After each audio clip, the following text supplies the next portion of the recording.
Hello, everyone, and I hope everybody's been having a good day. It's On Point Politics with another video, but we're gonna have to look at something, guys. Right now, Trump is currently leading in about five or six swing states by a ridiculous margin, according to New Emerson polls. Now, like the video, subscribe to the channel, follow all socials in the links in the description down below, and make sure to join our Discord server. And so, guys, right now, if we're looking at this, guys, this is kind of a battleground map that I have created. And if you look at the New Emerson slash the Hill polls, you could see between a five-way race between all five candidates, including the third parties, which is going to be the actual scenario because they are starting to gain momentum and they are going to be on the ballot. These two will probably be on the ballot, but it depends on RFK. However, in Arizona and Georgia, he is more than likely going to be on those ballots as he just got, he got support just enough in signatures to be able to make it. But if you look at these polls, guys, Trump is absolutely smoking Biden in every single swing state. He's leading in Nevada by 10, leads in North Carolina by 9, Georgia by 9, Arizona by 6, Pennsylvania by 5, Wisconsin by 4, and Michigan by 3 points. So if you were to put that on an electoral map, essentially this is what it would look like. Donald Trump would get to 312 electoral college votes to Joe Biden's 226. And these are massive victories. And you know what the thing is, guys? Usually the polls in Wisconsin and in Michigan tend to be very, very, very off. And so at this point, you could even say, okay, maybe they're over 5 points. What if Trump gets easy victories in all these states? And, a lot of the averages and some of those polls tend to have, him up by massive margins. So, and a lot of people were like, oh, okay, you have your election prediction model. Let's look at that model. So, what I'm going to do is I'm going to contrast these to my model here. And you can see that they match somewhat decently. Georgia, as of right now, if you look at it, Georgia, 9 point lead. What does it have Trump at in my model? It has him at 7.5. If you look at Wisconsin, it has Trump at 4. Here has him at 8, especially since there's a big polling miss in those states. And most of the time, there tends to always be like a 7 to 8 polling miss in the states between 2016 and 2020. If you look at North Carolina, I have Trump up by 11 points and he's up by 9 here. Nevada, 10. He's up by 9.2 percentage points. If you look at Pennsylvania, I have him at 7.3 percentage points. If you look at Michigan plus 4, I have him at 6.4.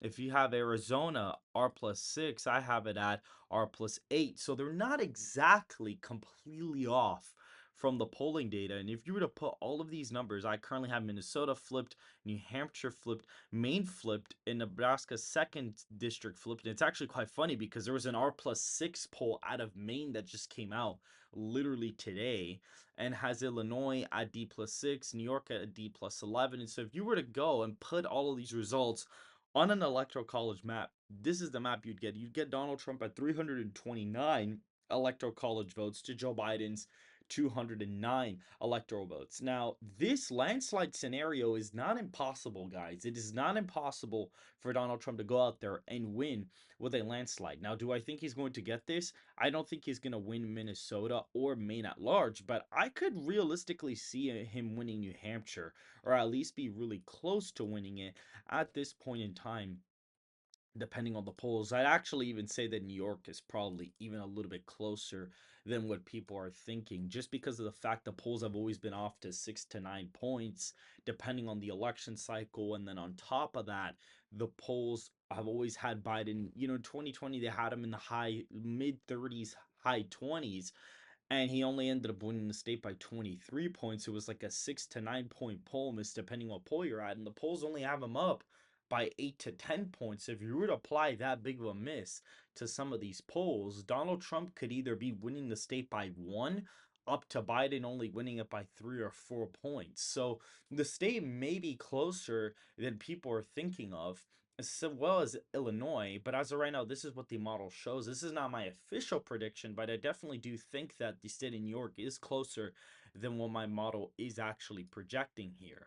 And if you look, it's just clearly Donald Trump is in a massive average He's up in Wisconsin by 1.2, up in Arizona by 4 points, up in Pennsylvania by, or down in Pennsylvania by only 0.6, up in Michigan by 5.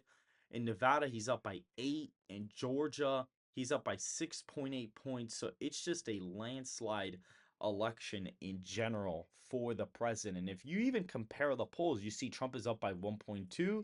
Here, he's up by 8.4. So that matches that 7 point polling miss that a lot of polls tend to get. If you look at Pennsylvania, Trump is up by, or Pennsylvania, Trump, it was down by 0.6 points, and he is up by 7 here. And there was a similar polling miss in 2020. If you look at Arizona, 4.7 points.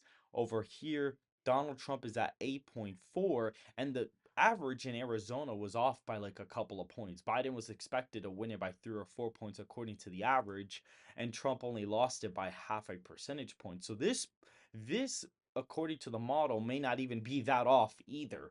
And if you look at Michigan, he's up by 5.1, and right now I have him up at 6.4.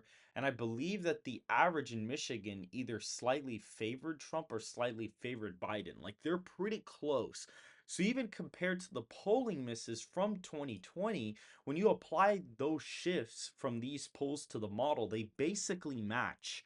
And so I'm trying to say, okay, maybe my model has a little bit more credibility than people are giving it for. I'm also factoring in Biden's approval rating. I'm factoring in the popular vote, how much it swings. And right now, since the average is at 2.1%, I'm actually giving him a 5.1 lead, since I think there's going to be a 3 point polling miss in the national popular vote for Trump as of this point, or around a 3 point win. I updated some of the polling averages, which I am going to have to go back and update some of them. It includes the 2016 results, the 2020 results, and the swing from 2016 and the trend from 2016 to 2020. And that allows me to come up with some numbers for the 2024 presidential election.